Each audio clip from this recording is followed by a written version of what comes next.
Hello everyone and welcome to this lesson of my free acoustic guitar lesson series. My name is Kirby Swinimer and this is lesson 6. Today we're going to change gears a little bit and go with a couple of different chords. I'm going to show you 3 more chords.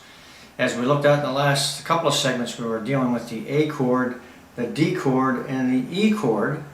And as I said, if you go A, B, C, D, E, F, G, we've got 7 major chords for the guitar. We've covered 3. We're going to cover 3 more today. I'm going to skip the B chord for now, and what we're going to work on is the C chord, the F chord, and the G chord. And then I'm going to show you how we can take those concepts we use with the A, D, and the E and apply them to the C, F, and the G. And once you get these 3 chords under your belt, then you've got 6 major chords in your tool trunk, and that opens up all kinds of possibilities for playing chords with songs with 4 chords. And then later on we'll get into minors, sevenths, augmented, diminished, and some other rhythm patterns I want to get into, because a lot of folks are weak back here with the right hand, not so much in chord formations, but since we're learning how to play the guitar, we have to go through all these basic chords and some of the concepts of playing rhythm. So as I said the other day, when you start a song, and we're talking about old classic country music, when you start a song typically in A, if it's a 3-chord song, it's usually an A, D, and an E that's associated with the A chord, these 2 other chords, D and E. And as we said, a fairly easy move to get to those chords from the A chord position. Now we're dealing with 3 other chords, and a similar concept when you're playing a country song in C, for example. You'll find that the F chord and the G chord kind of tag along. If I play that same song in G, typically I've got a C chord and a D chord that play along. If I start the song in D, I'll typically have a G and an A tagging along. Okay, talking about these 3-chord country songs. So you'll be able to take a song that might be a little high now if you're playing it in A and you can't sing it there. Maybe you can come down the fretboard and play it in G, and then you've got a C and a D you can use and play that song just in we call it transposing of chords, or transposition of the song from one key to another. So let's look at these 3 chords, the C, F, and the G. Now the C chord's a little bit of a stretch because we're playing this with a B string with our index finger.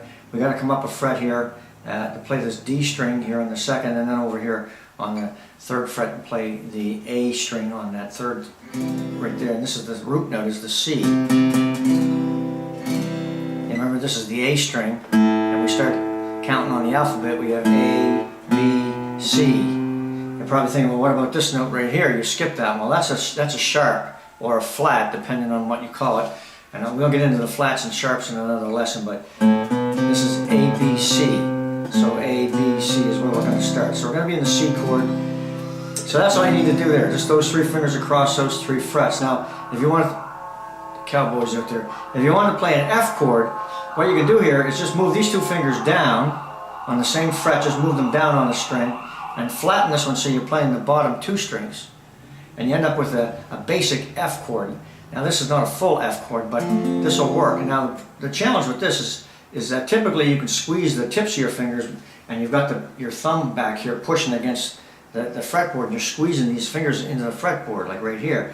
As soon as you go to an F chord, you can't really do that because your hand gets cramped if you try to do it. So what you have to do is you have to bring the edge of your hand in right against the board and with the help of your thumb and squeeze it that way, because you don't have enough strength in most cases. Some people do, but it's easier to bring the palm of your hand right in against the back of the fretboard here and get your thumb in a nice comfortable position and give that a squeeze, right? And then you can let it off a little bit. You don't have to keep it squeezed up against the board. When you play your C, you can kind of back your hand away, and then as soon as you go to your F, you got to bring the palm of your hand into the fretboard.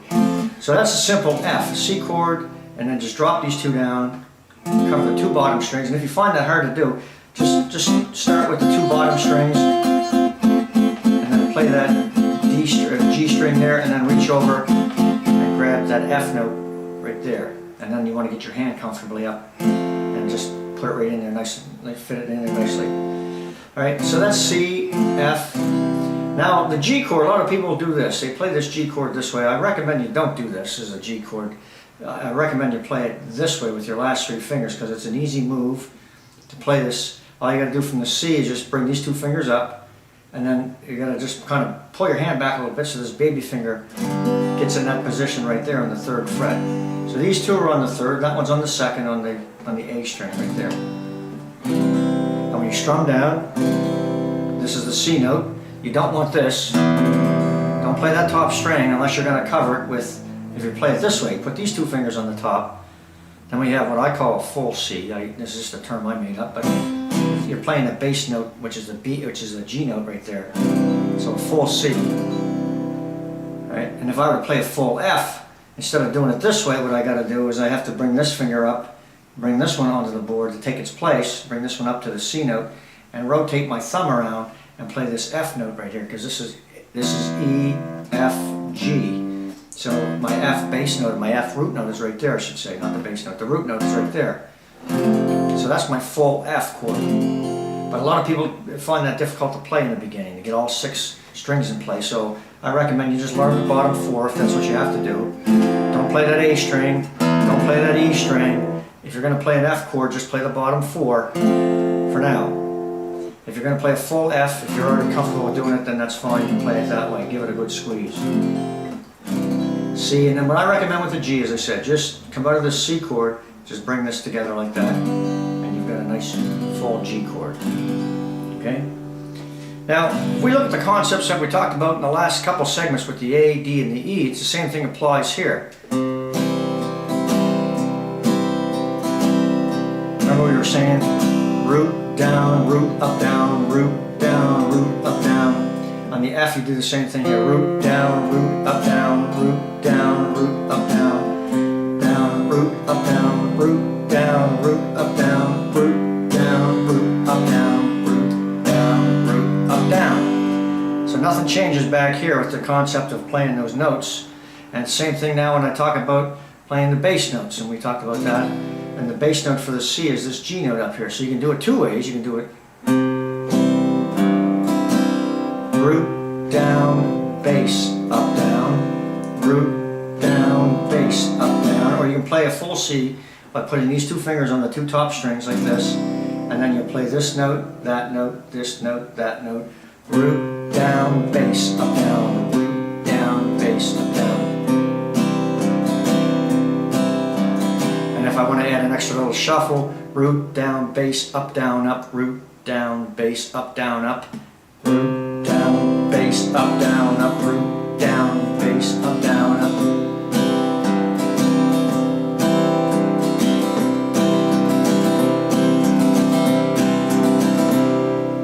So you see what happens. Depending on the speed of the song, you can cover that off quite nicely. Now, same with the F chord. If you're going to play just the bottom 4, your root note is the C right above there. But it's a little challenge to play that this way. What you at least want to try and do, if you're going to play a bass note here, is to try and get these 4 fingers covering these 5 strings. So 2 there, 1 there, 1 there, and then bump that up to the C and bring that baby finger underneath. And don't worry about this top string if you can't get it, because what you can play is the root, down, bass, up, down, root, down, C note, which is the bass. So you're not up, down like this here, or root, down, bass, up, root, down, bass, up here.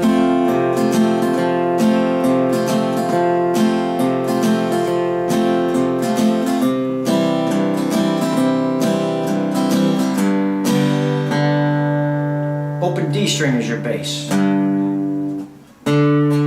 which is the D string, open, right? Root, down, bass, up, down, root, down, bass, up, down, bass, up, root, down, bass, up, up.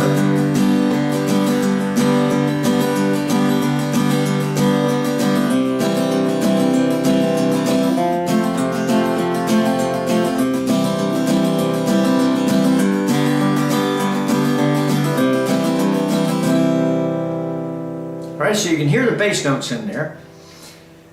And then the last part, of course, as we did with the first 3 lessons on the A, D, and the E, once you got that pattern, it's the same. Now we're doing everything the same, we're just on different chords. We have these runs between the chords. So I'm going to throw these into this lesson so we have a lot to work with. So the C going down to the F, just an open D, back onto the board and up to the F note. The other way now, just walk it backwards to the open, to the C, to the C, B, A, G, bass, up, down, up, root. And then from the G you got open A, B, C. Go down to the F, open D, E, F, bass, up, down, up, root. F, E, D, C, down, bass, up, down, up, C, C, B, A, G, down, bass, up, down, up, G, G, A, B, C. And you have this.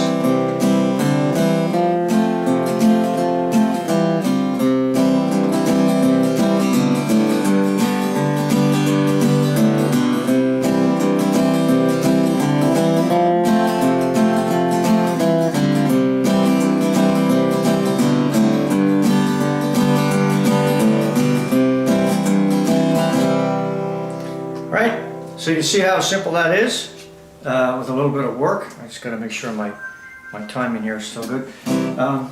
So now we're just playing the same concept, but again, playing these chords is, you know, get them so that they ring nicely is the first priority, and then just getting the strum down like you were doing before. Just note down, note down, note down, note down, and then you can do it down, note up, down, up, note down, note up, down, up. Note down, up, note up, down, up, note down, up, note up, down, up, note down, up, note up, down, or root I should say, root up, down, up, root down, up, root up, down, up. And then play it with the bass note. A little bit of a run.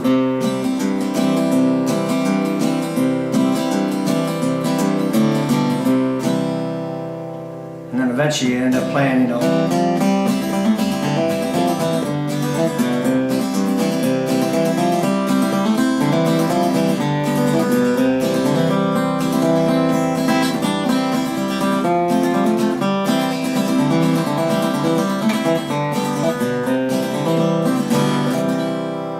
play a little bit of wildwood weed, a little bit of wildwood flower. All right, so that's enough for that lesson. I think that I've given you enough there. But the idea is now when you're playing any song, once you've learned these 6 chords, these additional 3 chords, then you're not trapped into just playing everything in A, D, and E. You know, a lot of times because the A chord is here on the top fret, right? This is the open E, E, F, G, A, which is the same as that open tuning we were talking about, remember? So if you're in A and it's too high, you can go down to the G. Remember we said this is a root note, so the G, or this way, whatever way you decide to play it, is lower. Gives you a little more flexibility. So a D, an A, D, and an E song can now be played in G, C, and D, because you've got the G, C, and the D after this lesson. You've got those 3 chords. You've already mastered this one, hopefully, just the G, C, and D. Okay, and you can take a 3-chord song and just transpose it to a lower key, and that helps to sing. Sometimes, you know, you can put a capo, as we were talking about the other day, on the fretboard. A lot of bluegrassers will do that. You see a lot of guys, they have a famous bluegrass run. Right, a lot of players will play that run, but they can't always play it in A very, very comfortably. So to get it in A, they just put a capo on the 2nd fret. Now they're playing in A. They moved everything up 2 frets, but they keep this G chord structure, which they're used to playing that run with. Okay? I'm not saying that all bluegrass acoustic players do that, but you see a lot of them do it. They wear a capo on the board for just about any song, and they try and play everything in very simple chords because they're used to getting those specific runs that are famous and very well known in bluegrass. All right, so that's enough for today, I think, and I'm going to probably leave this now for a couple days, maybe a week or so. I won't be in your face anymore with these lessons. I think from the beginning up to lesson 6 we've got plenty to work with. Give you time to work on some of those concepts, and you'll find lots of songs that you can play and use these runs in. If you look at some of the old country style songs, there's plenty out there to work with. And when we come back in a week or so, we'll start looking at other concepts and more to do with the rhythm maybe a different style, get into some blues and stuff like that as well. And of course we got minor chords and seventh chords, and talking about where you can use those, and I'll give you some examples of songs that have those in them, and you'll expand your catalog of learning. All right, that's it for this day, folks. Thanks for taking the time. Hope you got something out of that. We'll see you next time.